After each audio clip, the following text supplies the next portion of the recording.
पाकिस्तान कौन है?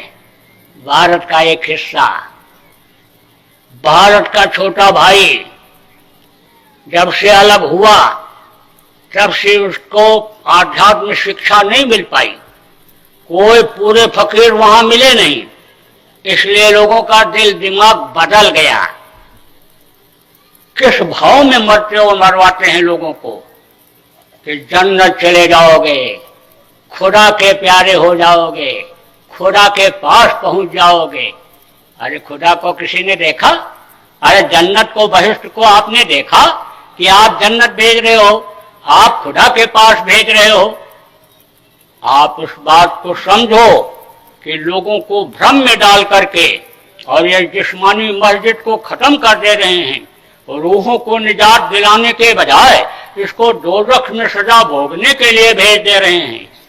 इसलिए मैं ये अपील करूंगा, पाकिस्तान के प्रधानमंत्री से ये अपील करूंगा कि अगर आपको खोजने पर वहां कोई रूहानी तरक्की वाले आला फकीर अगर मिल जाएं तो उनसे आप तालीम लो, उनसे आप शिक्षा लो और ऐसे जो भ्रमित लोग हैं जिनका दिल दिमाग इधर उधर हो गया है उनको शिक्षा दिलवाओ।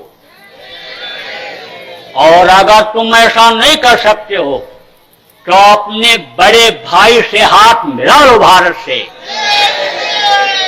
और कुछ समय के लिए अपनी बागडोर देश की भारत देश को दे दो। भारत के आध्यात्मिक लोग उनको बदल देंगे, व्यवस्था को सही कर देंगे। हमको तो ये विश्वास है कि अंगुलमाल और वाल्मीकि जैसे डाकू महात्मा के संपर्क में आकर के, आला फकीर के संपर्क में आकर के बदल सकते हैं, तो वो लोग भी बदल जाएंगे। खून खराबा बच जाएगा, नहीं तो इस समय पर पूरी तनातनी चल रही है। एक मछली जैसे कहते हैं कि तालाब में गंदी जाती है, सारे तालाब को गंदा कर देती है, ऐसे ही कुछ लोग पूरे विश्व की शांति को खत्म कर दे रहे हैं। इसलिए पूरा विश्व बारूद के ढेर पर खड़ा हो रहा है। इसलिए मेरी ये गुजारिश है, मेरी ये प्रार्थना है कि आप आने समझ लो कि मेरी विनती को, प्रार्थना गुजारिश आरजू को आने स्वीकार करो और लोगों की जान माल को बचाओ।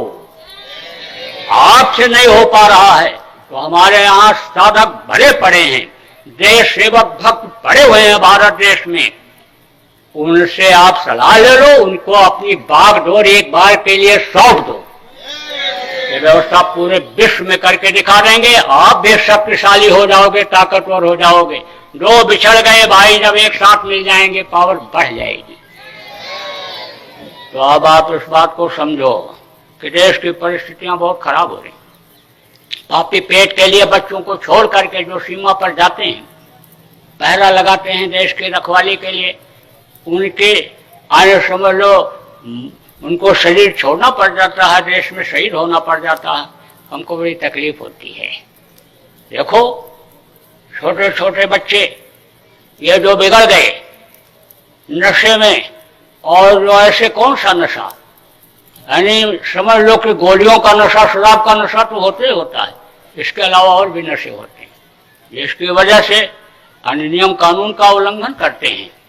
अपने ही बच्चों पर इन पुलिस वालों को लाठियां चलानी पड़ती हैं, अपने ही पिता परिवार के लोगों पर जब वो पत्थर फेंकने लगते हैं व्यवस्था में, जब वो व्यवधान पैदा करते हैं, हमको बड़ी तकलीफ होती है, हमको बड़ा दर्द होता है।